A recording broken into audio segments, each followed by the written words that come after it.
Olá galera, tudo bem? Professora Mazé. E hoje no curso de Agroindústria a gente vai falar sobre a disciplina de higiene e legislação de alimentos. O assunto que nós vamos abordar é sobre transporte de alimentos. Esse é um assunto bastante interessante e o que a gente vai ver nesses slides são algumas normas, algumas regras que devem ser obedecidas por todas as pessoas que fazem transporte de alimentos.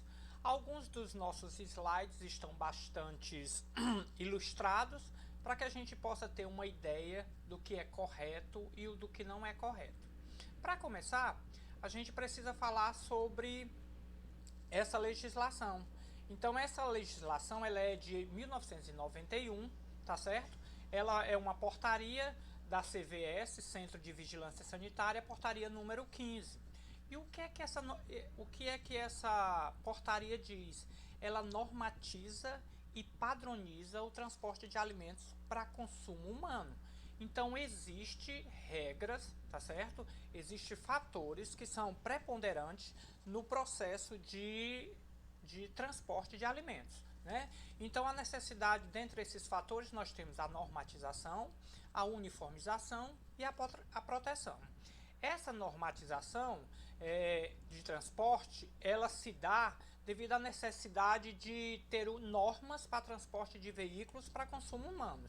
Então precisamos de leis, é necessário que tenhamos leis, certo? A necessidade de uniformização dá ações de fiscalizações. Então você precisa ter esse fator de uniforme para que possa ter uma fiscalização homogênea, uma fiscalização igualitária. E a necessidade também de uma proteção eficaz dos alimentos transportados, principalmente para diminuir os riscos de contaminação. A gente agora vai conhecer um pouco sobre esses pontos relevantes, né? Os meios de transporte de alimentos devem garantir dois pontos relevantes: a integridade e a qualidade, a fim de impedir a contaminação e a deterioração desse alimento no processo de transporte. Então, muito cuidado com esses dois fatores, integridade e qualidade do alimento. Um dos pontos relevantes deve ser levado em consideração, que é a proibição de manter nesse mesmo compartimento que vai os alimentos substâncias estranhas, tá certo? A não ser, ou seja, exceto que esse alimento esteja embalado em recipientes hermeticamente fechados, que sejam impermeáveis e resistentes. Então esse transporte de outras substâncias pode, contanto que essas substâncias não sejam substâncias tóxicas. Tudo bem? Outro ponto relevante. Se vocês observarem essas ilustrações, esses pontos relevantes acompanham ilustrações onde que a gente está fazendo uma espécie de ironia com relação aos pontos relevantes, tá certo? Um outro ponto relevante: não é permitido transportar em conjunto alimento, pessoas e animais. E se esse animal for vivo, o animal for vivo e for servir para alimento, ele não pode ser transportado junto com uma parte que já está em processo de consumo, ok? Exemplo, eu não posso levar vacas ou bois dentro de um caminhão junto com as carcaças, isso não é permitido. E aí nós temos uma foto, né, que mostra a incorreção do processo aí, né? Um caminhão baú que não é, por sinal, não é refrigerado, deveria ser refrigerado porque existem alimentos bastante perecíveis aí, e junto com o caminhão baú nós temos aí um rapaz cochilando. Isso não é permitido.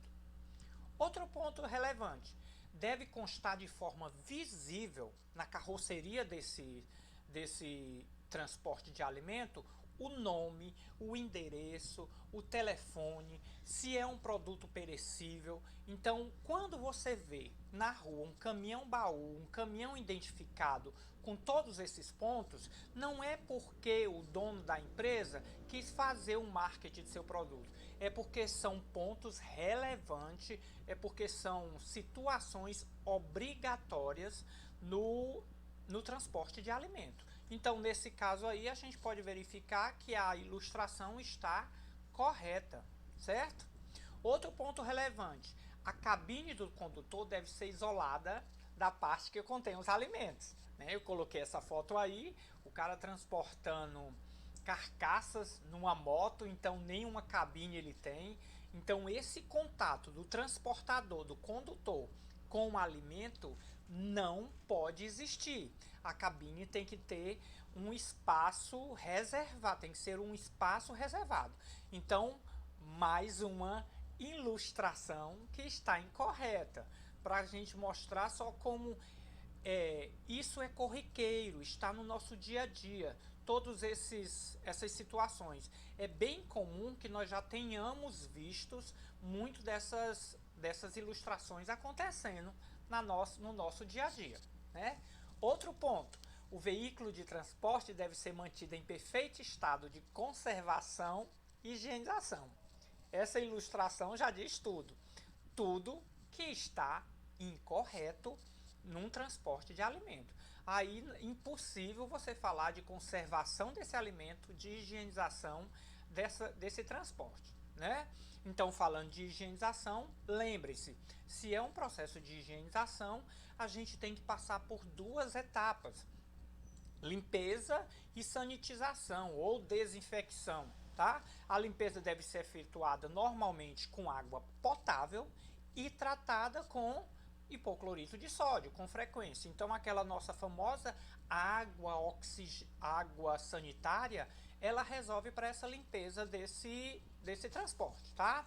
E a desinfecção deve ser feita após a limpeza, de preferência com água quente ou água morna, né, com vapor e com substâncias químicas.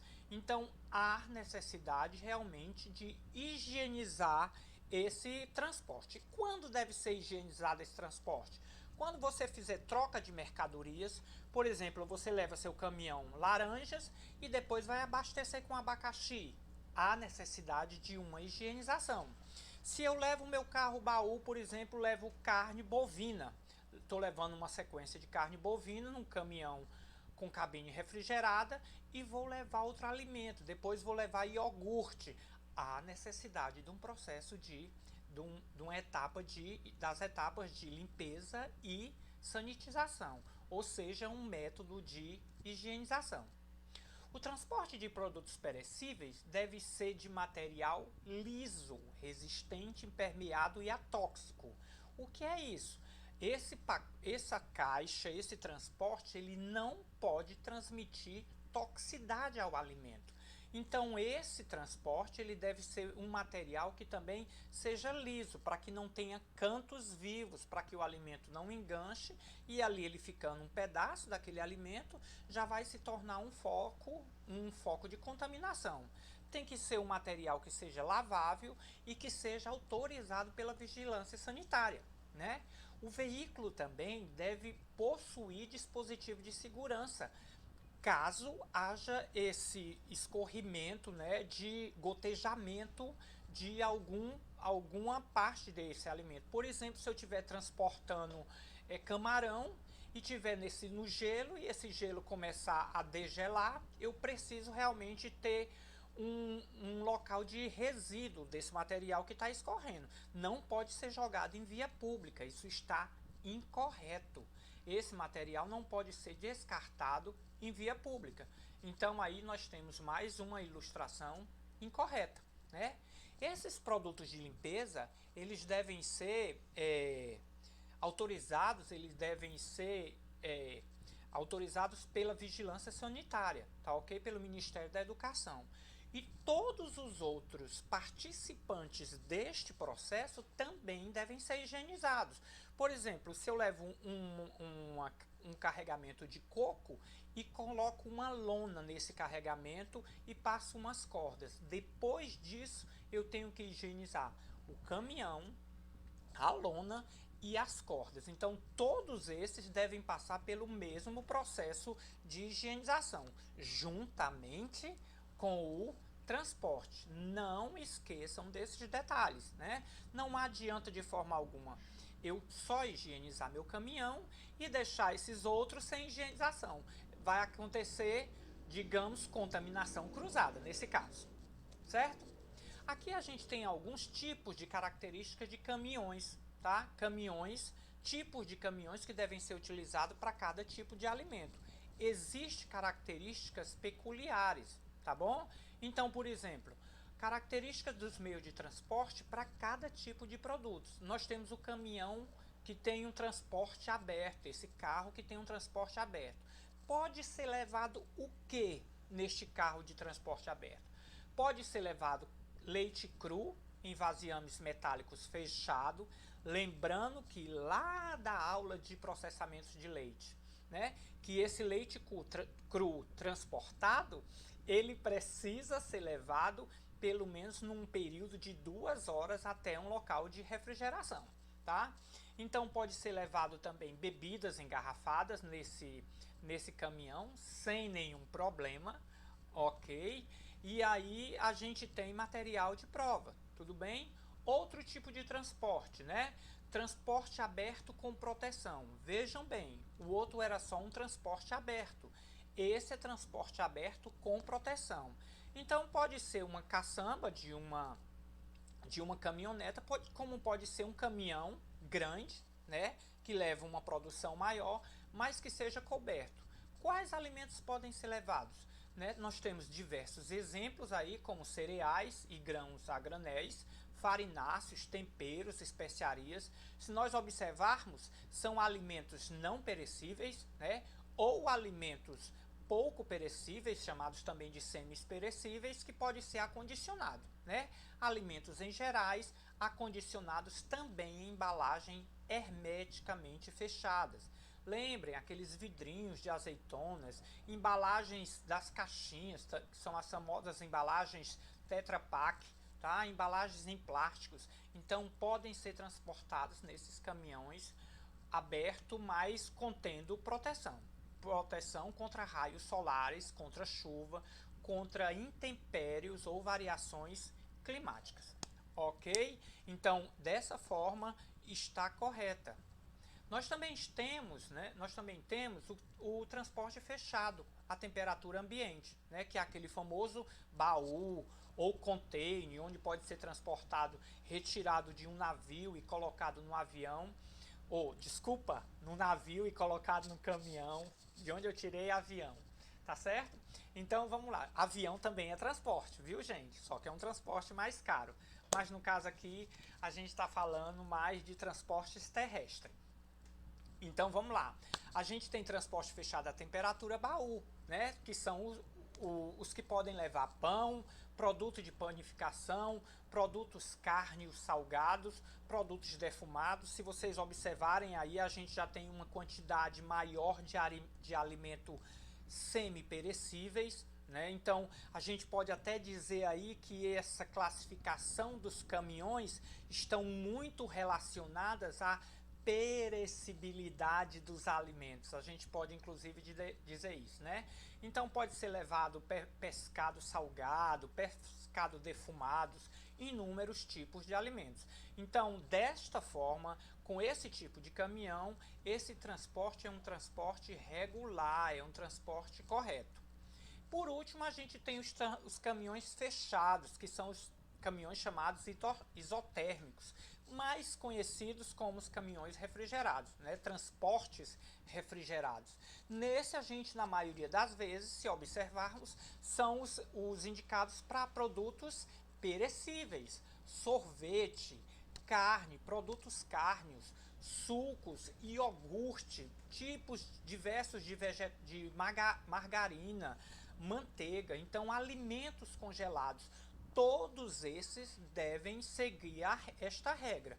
Foi alimento perecíveis, foi alimento congelado, esse alimento deve ser transportado em caminhão isotérmico, mais conhecido no nosso dia a dia como caminhão refrigerado. Esses são os 4 tipos de transporte, né? Nessas duas últimas lâminas, eu trouxe algumas algumas imagens para que a gente possa dar uma ideia, né? A gente tem aí um transporte fechado com cobertura, mas o problema aí é que o alimento é um alimento perecível. Esse alimento deveria estar no caminhão isotérmico, então essa ilustração está incorreta.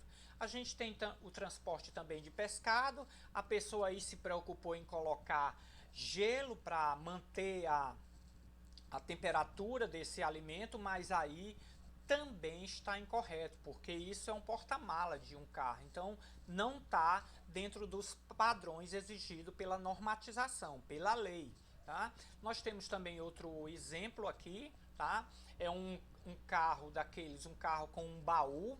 A gente sabe que os carros-baú são para transporte de alimentos semi-perecíveis. No caso dessa ilustração, também está incorreta, né? E por último, a gente tem o transporte de verduras. A gente percebeu aí tipos diferentes de alimentos, todos em uma única um único transporte, então essa imagem também está incorreta. Esses slides foram para a gente tirar, mostrar que isso acontece muito no nosso dia a dia e foi a título de curiosidade. Nossa aula sobre transporte de alimento é isso, né? Se vocês observarem, nós temos uma legislação pertinente, ela precisa ser aplicada, não é difícil, então basta você procurar essa normativa, que é muito fácil de encontrá-la, e aí no caso, se você estiver numa empresa, numa indústria, fica fácil aplicar. Lembrando que todas essas informações precisam ser passadas para os seus funcionários, né? Então, muito obrigada pela atenção, e aí nós temos mais um tema pronto. Valeu, segundão, mais uma aula dada.